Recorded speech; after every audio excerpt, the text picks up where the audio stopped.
Jonathan Lee Riches investigates. There was activity at the home, the Moscow home yesterday. A furnace repair truck was at the home. Let's discuss. First, 4 college students brutally stabbed inside a home, Moscow, Idaho, during the early morning hours of November 13th, 2022. Police have made no arrests, haven't publicly identified any suspects who did it. Yesterday, there was a furnace and repair technician and a truck that went to the Moscow home where the stabbings occurred. And they were escorted into the home with police, with detectives, authorities. And I want to share some clips of that encounter yesterday. Check it out.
So, makes me wonder, why was a furnace repair man there?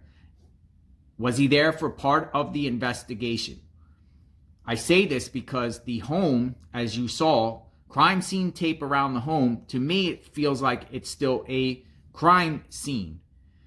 Were they in there trying to get evidence that maybe went into the ducts or the vents, collecting anything? Or maybe the heat was just out of the house.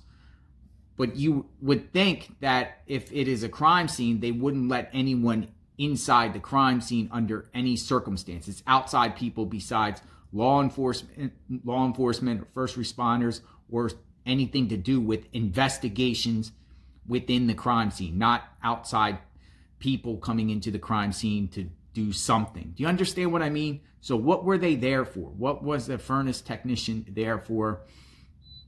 Or is it the police's responsibility to make sure there's heat in that house? No one lives in that house right now.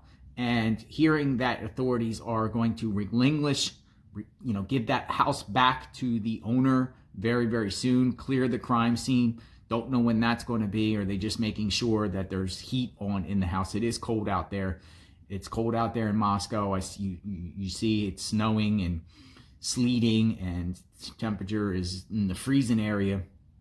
But is there evidence in that house, in the vents, in the heating system? You know, if you do anything, any type of hair fibers or anything that gets sucked into the vents and stuff like that, has police went that route to get DNA through the vents? And can DNA be through the vents? You know, I'm not an expert when it comes to that field. Maybe some of you are.